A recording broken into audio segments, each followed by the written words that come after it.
Amen. Amen. Amen. Praise God. Hallelujah talaga, no? Magandang umaga po sa ating lahat, mga ginigiliw, mga minamahal ng Panginoon. May pag-asa po sa Panginoon.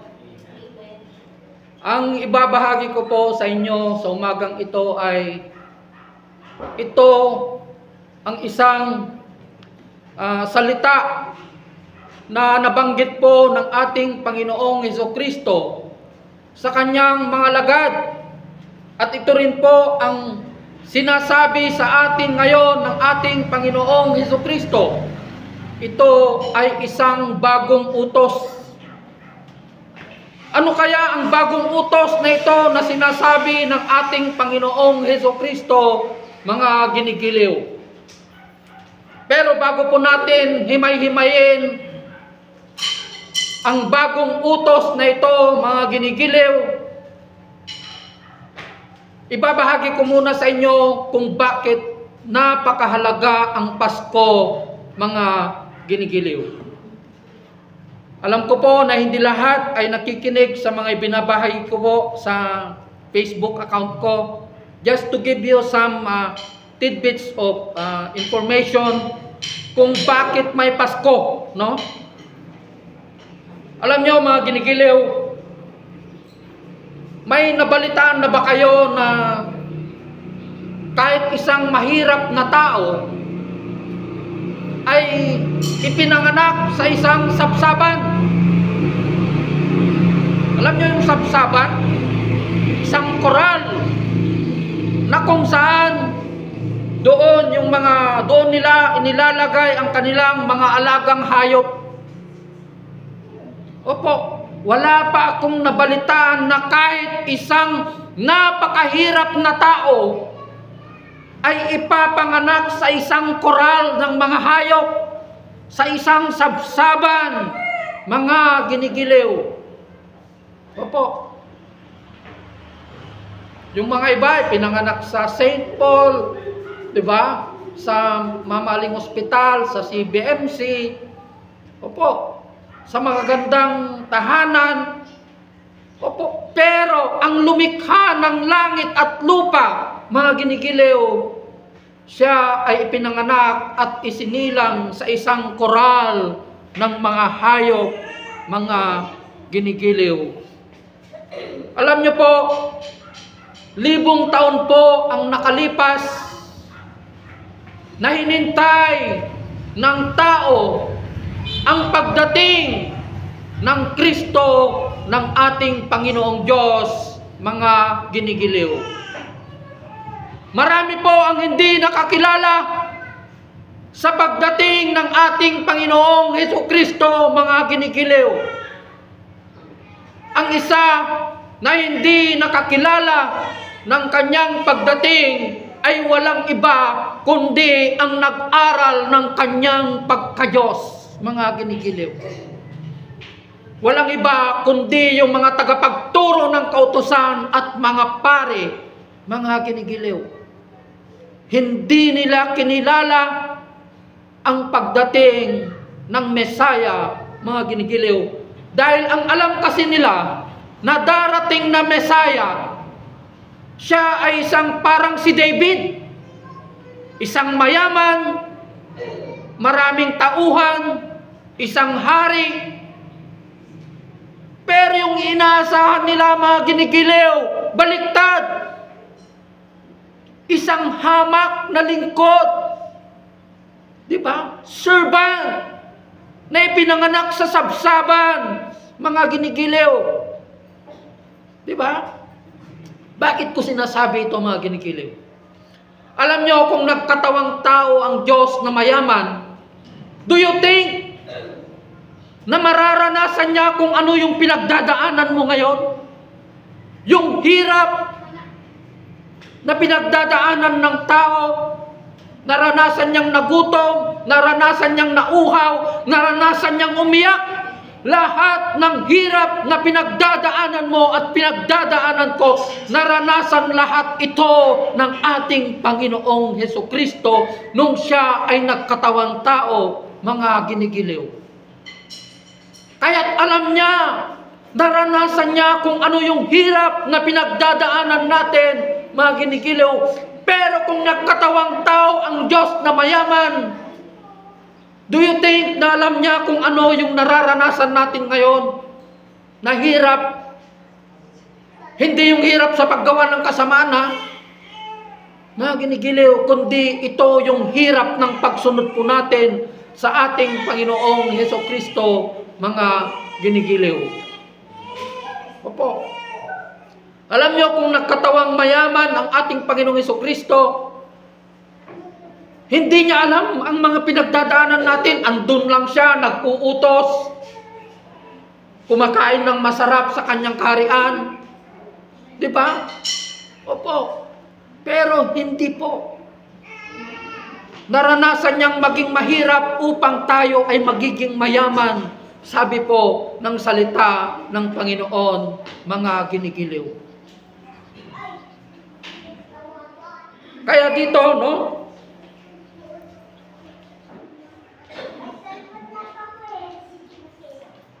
Nung dumating siya sa kanilang kalagitnaan, ang nakakilala sa ating Panginoong Hesukristo ng kanyang pagka-Diyos ay yung mga taong umaamin sa kanilang sarili na sila ay marumi at makasalanan, mga ginigiliw. Sila yung mga tax collector, sila yung mga babaeng mababa ang lipad, mga mahihirap. Although meron ding mayayaman na nakakilala sa kanya, si Lucas, meron ding mga Pariseo na kumilala sa ating Panginoong Hesukristo, si Nicodemus. Diba?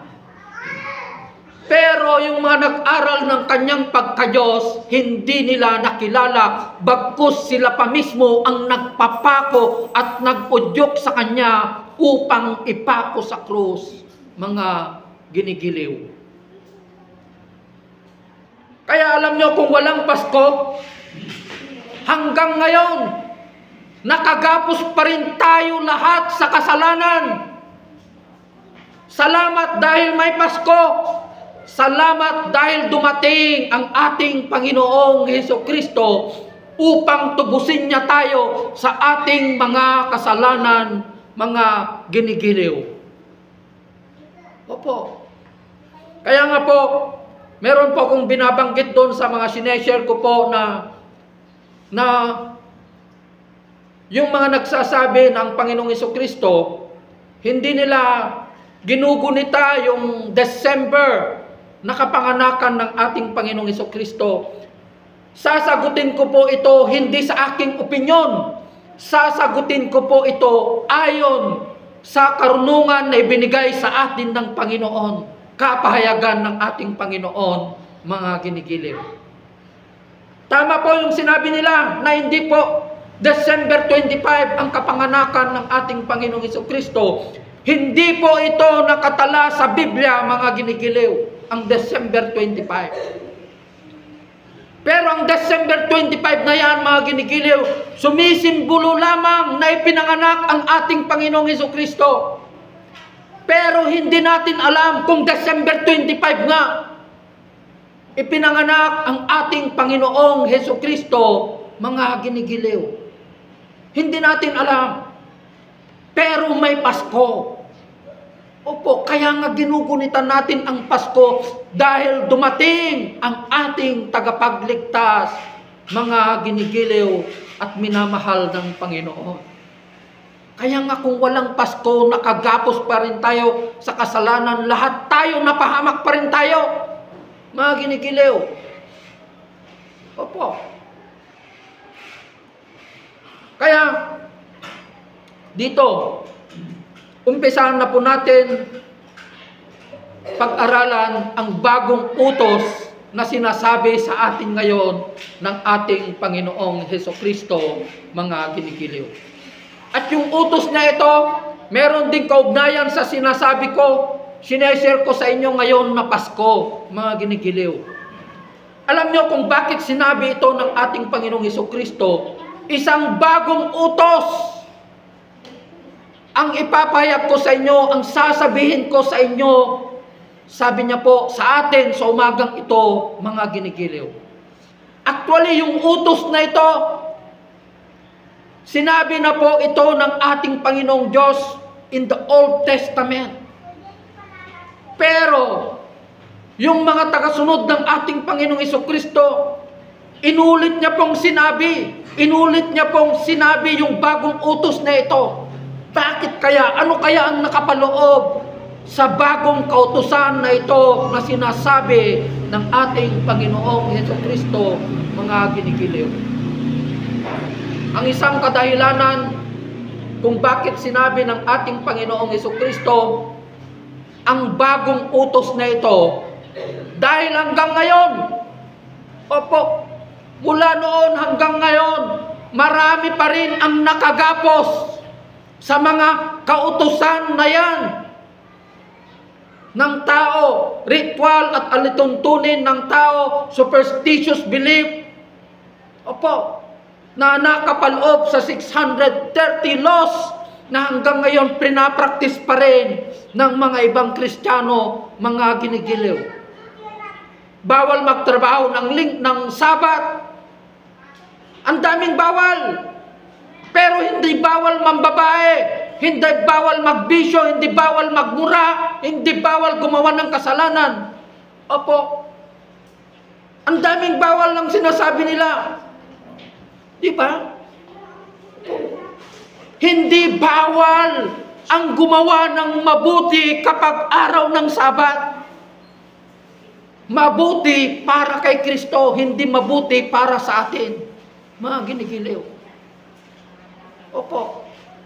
Kaya hanggang ngayon, nakagapos pa rin ang lahat. Hindi sila nakakapag lumalago. Yung mga iba, may mga pastor din na ganito, mga ginigiliw. Hindi sila lumalago, hindi sila nagmamature kasi nakakonfine pa rin sila sa 4 na sulok ng mga laws na ito, yung mga ritual at alituntunin na ito ng Old Testament, mga ginigiliw. Lalong-lalo na yung mga superstitious belief na yan.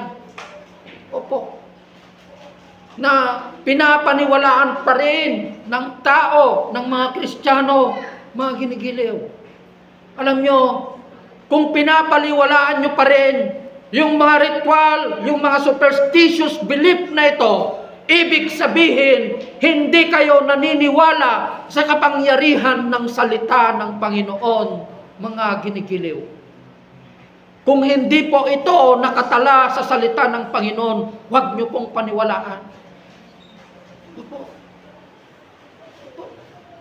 Magbigay ako ng isang halimbawa. Na kapag ang tao daw ay namatay, saka lang siya aakyat sa langit after 40 days. Parang ginawa na rin nila na yung buhay ng isang tao katulad din ng ating Panginoong Jesucristo na after 40 days umakyat siya sa langit. Hindi po. Ang sinasabi niya po sa Hebrew 9:27, a person dies at once and after that, he will face judgment. Kapag namatay ang isang tao, haharap na siya sa kanyang kahatulan. Hindi na siya babalik dito para kainin niya yung mga nilalagay natin na handog, atang na yan, mga ginigiliw. Kaya kung binabasa po natin ang salita ng Panginoon, kapag hinimay-himay po natin ito, mga ginigiliw, malalaman po natin ang katotohanan at ang katotohanan na ito ang magpapalaya po sa atin. Katulad ng 3 kings, walang 3 kings na nakalagay dito. Ang sinabi niya po dito, pantas, wise men. Yun ang sinabi niyo po sa Lucas. Ang sinabi niya man po sa Matthew, mga pastol, mga ginigiliw. Wala ring nakapangalan dito na Baltasar, Gaspar. Ano pa yung isa? Yung 3 pangalan hindi po nakasulat. Very silent po ang Bible. Kaya himay-himayin natin ito, mga ginigiliw. Ang sinabi niya dito, mga pantas, mga wise men. Di ba?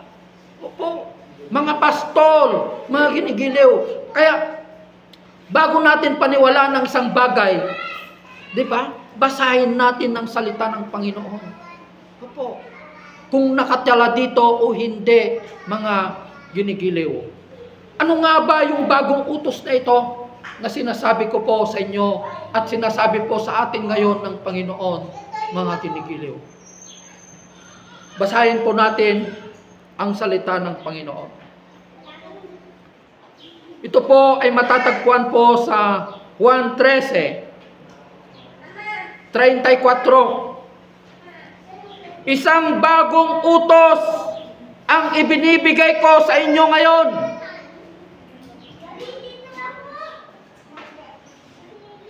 Magmahalan kayo. Ito yung bagong utos na sinasabi ng ating Panginoong Jesucristo. Magmahalan kayo.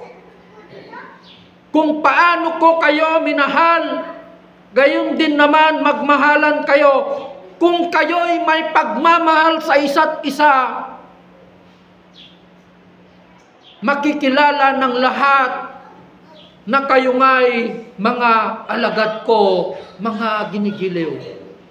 Iyon ang kadahilanan kung bakit may Pasko, dahil sa utos na ito ng Panginoon, dahil sa utos na ito ng Diyos, utos ng pag-ibig. Diba? Iyon ang kadahilanan kung bakit dumating ang ating Panginoong Jesucristo, mga ginigiliw. Dahil isinugo ng Diyos ang kanyang bugtong na anak, walang iba kundi ang ating Panginoong Jesucristo. Dahil sa kanyang pagmamahal sa atin, dahil sa kanyang pagsinta sa atin. Kaya nga nung isang gabi na pumunta si Nicodemus po sa ating Panginoong Jesucristo sa kanyang tahanan, mga ginigiliw. Alam niyo nung pumunta si Nicodemus, no? Sabi niya sa John 3, habang nagkakaroon sila ng kwentuhan, sinabi ng ating Panginoong Jesucristo kay Nicodemus, gayon na lamang ang pag-ibig ng Diyos, gayon na lamang ang pagsinta ng Diyos sa sanlibutan.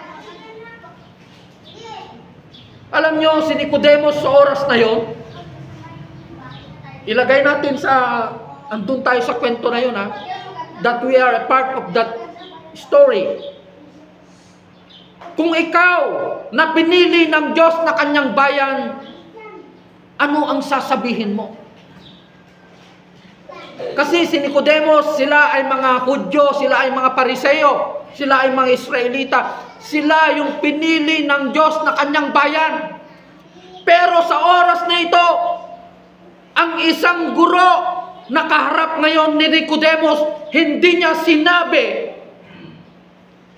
sinabi ng Kristo na ito kay Nicodemus, gayon na lamang ang pag-ibig ng Diyos sa mga Hudyo na pinili ng Diyos. Hindi.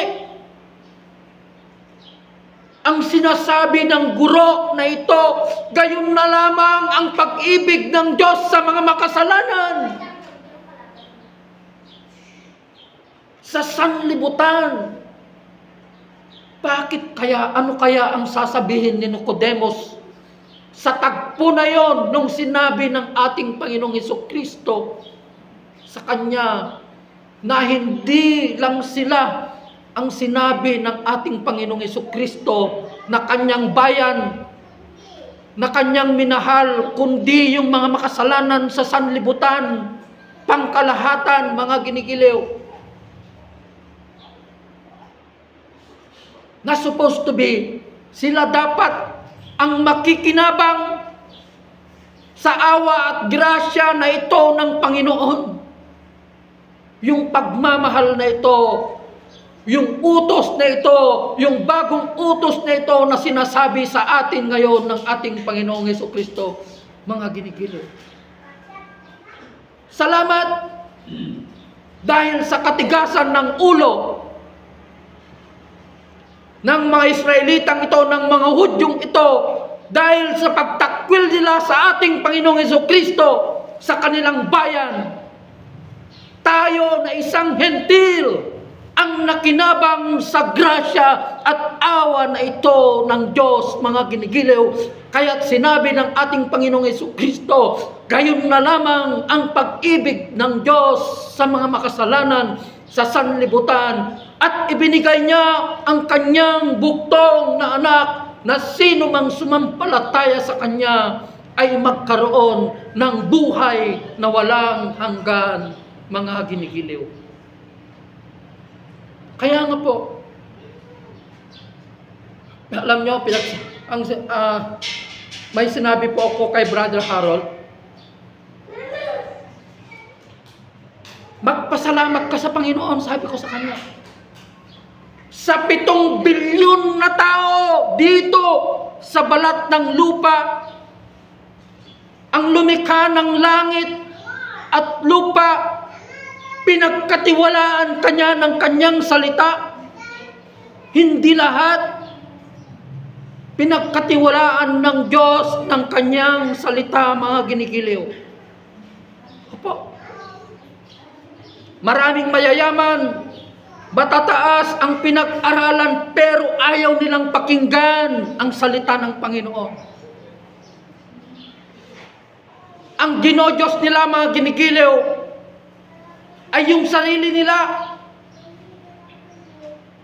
Lumikha sila ng sarili nilang Diyos sa kanilang kaisipan. Bakit lumikha sila ng sarili nilang Diyos sa kanilang kaisipan? Kasi kung tama yung Diyos na pinaglilingkuran mo, natatakot ka nang gumawa ng kasalanan. Opo, natatakot ka nang gumawa ng kasalanan. At kung tama yung Diyos na pinaglilingkuran mo, sumusunod ka na dito, natatakot ka nang gumawa ng kasalanan. Opo. Kaya nga sabi ko sa inyo, kung wala ka sa salita, kung hindi mo binabasa ang salita ng Panginoon, magiging mali yung panalangin mo. Bakit? Kasi lahat ng panalangin mo, puro hingi. Lord, give me. Gusto ko ng ganito, gusto ko ng Fortuner, gusto ko ng magandang bahay. Hindi po yun ang pangako sa atin ng Panginoon. Ang pangako sa atin ng Panginoon ay buhay na walang hanggan. Hindi siya nangako ng kayamanan. Opo. Hindi po siya nangako ng kayamanan. Ang ipinangako niya, mga ginigiliw, ay walang iba kundi ang kanyang banal na espiritu. Kaya dito namimisyos ng mga tao ang sick and knock. Namimisyos and abuse po nila yung ASK, sick and knock. Ang hihingin natin yung presensya ng Panginoon. Ang hahanapin natin yung kaharian ng Panginoon. Ang kakatukin natin yung kaharian ng Panginoon. Hindi tayo hihingi, hindi tayo kakatok. Hindi natin hahanapin ang ating Panginoong Jesucristo upang humingi tayo ng kayamanan. Opo. Diba? How much more your Father in heaven, sabi nga niya. Ibibigay niya ang lahat ng ito, sabi niya sa Lucas 15, ang kanyang banal na espiritu, mga ginigiliw. Kaya nga po, hindi mo mararanasan ang kapangyarihan ng Diyos hanggat hindi mo binabasa ang kanyang salita. Hindi mo mararanasan ng himala ng Diyos ang kapangyarihan ng Diyos kung hindi mo binabasa ang kanyang salita. Natatandaan niyo po yung sinare ko sa inyo? Mga ginigiliw, the Ark of Covenant, na nawalan ng kabuluhan, nawalan ng, what do you call this? Bisa. Ang Ark of Covenant na ito nung dumating ang ating Panginoong Jesucristo. Nawala na po yung kanyang kapangyarihan. Opo. Dahil dumating na ang kapangyarihan ng Diyos sa pamamagitan ng ating Panginoong Jesucristo. Di ba? Kaya't nung umakyat ang ating Panginoong Hesukristo, anong iniwan niya? Ang kanyang iniwan na kapangyarihan ay walang iba kundi ang kanyang salita. Ito ang maglilinis sa atin ngayon. John 15:3, I have already cleansed you.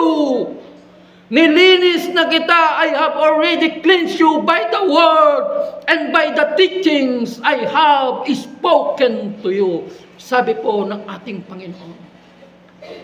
Nilinis na kita sa pamamagitan ng mga salita na sinabi ko at itinuro ko sa iyo, because my word is a spirit. Sabi niya po sa John 6:63 and John 1:1, anong sabi niya? In the beginning was the Word, and the Word was with God, and the Word was God. Ang salita ay Diyos. Kaya ang kapangyarihan ng Diyos, masusumpungan po natin sa kanyang mga salita, mga ginigiliw. Katulad ng nangyari kay Obed-Edom. Nung iniwan nila yung kaban ng tipan sa kanyang tahanan, pinagpala siya ng Diyos, mga ginigiliw. Dahil tinanggap niya ang salita ng Panginoon sa kanyang tahanan. Tinanggap niya ang Ark of Covenant na yon na sumisimbolo ng kapangyarihan ng Diyos. In today's context, mga ginigiliw, tinanggap niya ang salita ng Diyos sa kanyang puso, sa kanyang tahanan, mga ginigiliw. Kaya palagi po, dinidiin ko po ang salita ng salitang ito ay napakahalaga sa buhay ng isang mananampalataya, mga ginigiliw, upang makilala po natin ng katotohanan at ang katotohanan na ito ang magpapalaya sa atin, mga ginigiliw. Di ba? Kaya bibigyan ko kayo ngayon ng bagong utos. Yun ang sinasabi sa atin ngayon ng ating Panginoong Hesukristo, mga ginigiliw. Opo. Alam mo, pag nasa iyo na ang kautusan ng ating Panginoong Hesukristo, nasa Romans to, nasa iyo na yung utos ng pag-ibig. Wala ka na. Hindi mo na kailangang sundin ang 10 kautusan ng Diyos. Hindi mo na kailangang sundin kung anuman yung mga kautusan na yan, sapagkat nasa kapangyarihan ka na ng banal na Espiritu Santo, sabi niya po. Bakit mo pa susundin yon? Yung utos na nasa iyo, yun na yung utos ng ating Panginoong Hesukristo. Ibig sabihin, kaya mo nang sundin lahat. Hindi lang yung kautusan, hindi lang yung mga kautusan ng mundong ito. Di ba? Kaya mo na lahat sundin yan kasi nasa kapangyarihan ka na ng kautusan ng banal na Espiritu Santo. Romans 7:17, yun yata ang sinasabi niya, mga ginigiliw. Wala ka na sa kautusan, kundi nasa kapangyarihan ka na ng banal na Espiritu Santo, mga ginigiliw. Ibig sabihin, yung sinusunod mo na, yung utos ng kaharian ng Diyos. Ibig sabihin, kaya mo nang sundin lahat yung kautusan na yan, sapagkat nasa iyo na ang kapangyarihan ng Diyos, ang kanyang utos ng pag-ibig. Kaya nga sabi niya sa 1 Peter 4:8, anong sabi niya po doon? 1 Peter 4:8 ba?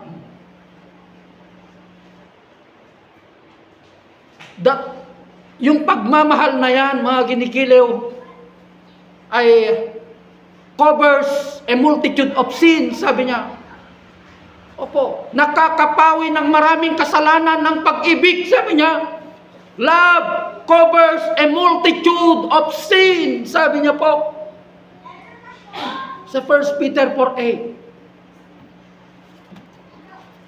And this is the summary. Ito ang pinaka-summary from Genesis up to Revelation, mga ginigiliw. It summarizes in one word, L-O-B-E. Diba? Because of love, mga ginigiliw. Ito yung summary niya. Kaya nga dumating ang Panginoong Jesucristo dahil sa kanyang pagmamahal sa atin. Dahil may Pasko. Opo. Diba? So, anong utos ang meron sa atin ngayon? Utos ng pag-ibig. Opo. Yun ang kautusan ng ating Panginoong Jesucristo na iniiwan niya sa atin ngayon sa umagang ito. Yun ang kadahilanan kung bakit may Pasko. Hindi man ito December 25, inuulit ko. Pero may Pasko. Malay natin, baka December 25 nga talaga. Di ba? December 20. Alam niyo kung himay-himayin mo ang salita ng Panginoon, kung babasahin mo, nangyari po ang kapanganakan ng Panginoon sa taglamig. So, ibig sabihin, December talaga. Dito rin, mababasa mo rin dito, kung basahin mo yung Old Testament, yung mga pista ng tinapay, yung mga pista na yan, sinasabi niya sa ikatlong buwan ng ganito, hindi niya sinasabi na Marso kasi Kasi yung mga calendar, bagong imbento lang yan. Nung Old Testament, ang sinasabi nila mga ginigiliw, ikatlong buwan ng pangalawang buwan, pista ng tinapay, pista ng ganito, sinasabi niya. Hindi niya rin kasi sinabi dito na ang kapanganakan ng Panginoong Jesucristo, very silent po kasi ang Bible, hindi niya sinabi na December date. Pero naniniwala ko, kaya nga sabi ko po sa inyo mga ginigiliw, ayaw kong magbigay ng opinyon. Ang sinabi ni Pablo, being led by the Holy Spirit, ibig sabihin lahat ng kanyang sinasabi mga ginigiliw, he is being inspired by the Holy Ghost, by the Holy Spirit, to reveal the truth. Para sabihin niya, yung hiwaga ng salita ng Diyos na ito. Kaya, ang hiwaga ng salita ng Diyos, walang iba kundi ang ating Panginoong Jesucristo, walang iba kundi ang utos ng pag-ibig, mga ginigiliw. So I hope you are being encouraged sa bagong utos na ito, na ibinibigay sa atin ngayon ng ating Panginoong Jesucristo. Walang silbi na napakarami tayong alam sa kautusan. Marami tayong alam sa salita ng Panginoon kung wala naman sa atin ang pag-ibig. Mamamatay tao ang napupuot sa kanyang kapatid, sabi niya po dito. Opo. Magmahalan tayo. Bakit tayo, ang sinabi ng Panginoong Jesucristo? Magmahalan kayo upang sa ganon makikita ng mga tao na kayo ay alagad ko, sabi niya. Diba? Opo. Pero sa mga Kristiyano kasi ngayon, nagkakaroon ng division kasi kung minsan. Kaya nga ang pinakamahirap, no? Dito na ako magtatapos. Ang pinakamahirap na mag-judge sa'yo, mang-iinsulto tayo sa'yo ay yung kapwa mo mismo, Kristiyano. Katanggap-tanggap yan sa pamilya mo, okay lang. Katanggap-tanggap yan sa mga kaibigan mo, sa mga tagalabas. Pero ang napakasaklap at napakahirap kung kapwa mo mismo, Kristiyano, ang magsasalita laban sa'yo, mga ginigiliw.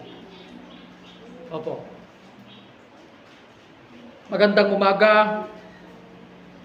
Gawin natin yung bagong utos na ito na sinasabi ng ating Panginoong Jesucristo, mga ginigiliw. I love you with the love of the Lord. God bless everyone.